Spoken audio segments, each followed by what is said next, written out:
नमस्कार दोस्तों, स्वागत है आपका एक बार फिर आज के मेरे इस वीडियो में। क्या कहने साहब, कल रात अमेरिका के बाजारों में मच गई मारकाट। यानी कि कल साहब अमेरिका के बाजार धड़ाम हो गए, हाहाकार मच गया साहब। लोग बाग मंदी मंदी की बातें करने लगे। बहुत सारे मैसेज कमेंट्स मेरे पास आ गए कि सर अमेरिका के बाजार देखो क्या हाल हो गया है, 3 से 4% गिर गए साहब। मैंने कहा अरे ये कैसे हो गया साहब। आज से कुछ दिन पहले तो ट्रम्प साहब कह रहे थे कि कोई मंदी वंदी नहीं है, अब मंदी कैसे आ गई साहब। तो आज इसी बारे में विस्तृत से चर्चा करेंगे इस वीडियो के माध्यम से कि आने वाले समय में क्या हो सकता है हमारे भारतीय बाजारों में अमेरिका के बाजारों को लेकर।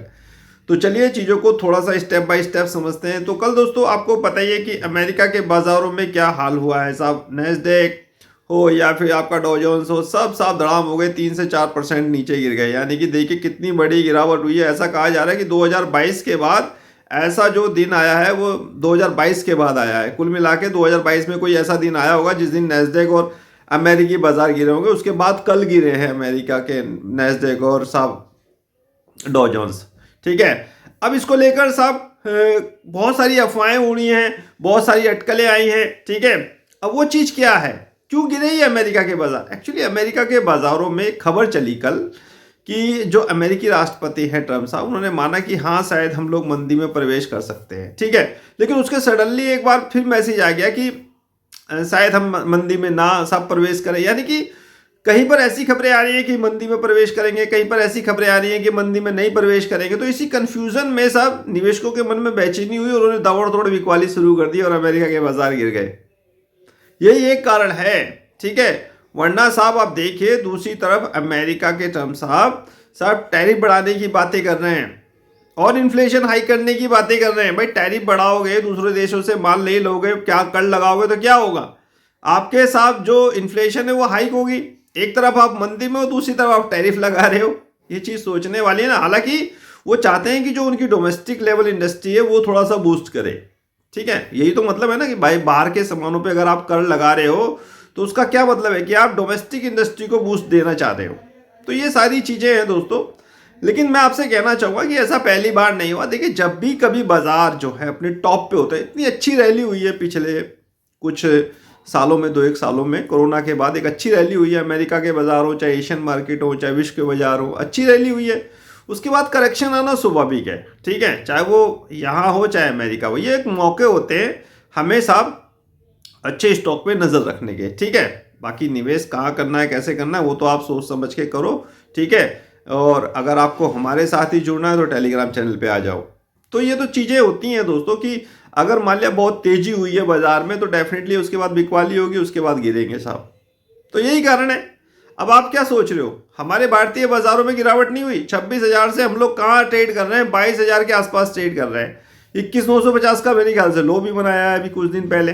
ठीक है, हमारे देश की जो अर्थव्यवस्था है वो मंदी में नहीं जा रही है। मैं आपसे फिर कहूँगा मंदी की बातें अगर वहाँ चल रही है चलने दो। हमें मेन किस पे फोकस करना है। हमारे लिए प्रॉब्लम क्या क्रिएट करता है, हमारे लिए प्रॉब्लम क्रिएट करता है क्रूड ऑयल। जब क्रूड ऑयल ऊपर जाएगा ना तभी दिक्कत परेशानी है हमारे देश को। और डॉलर इंडेक्स तो क्रूड अभी भी क्या है, कूल डाउन है, 70 से नीचे है। ठीक है, और साहब आपका डॉलर थोड़ा सा बढ़ गया है, यानी कि रुपीस हमारा कमजोर हुआ है। डॉलर कल ही बढ़ा है, 45 पैसे कल बढ़ा है, लेकिन डॉलर इंडेक्स कम हुआ है। ओवरऑल डॉलर इंडेक्स 103 के आसपास हो गया, जो 104 105 के आसपास चल रहा था।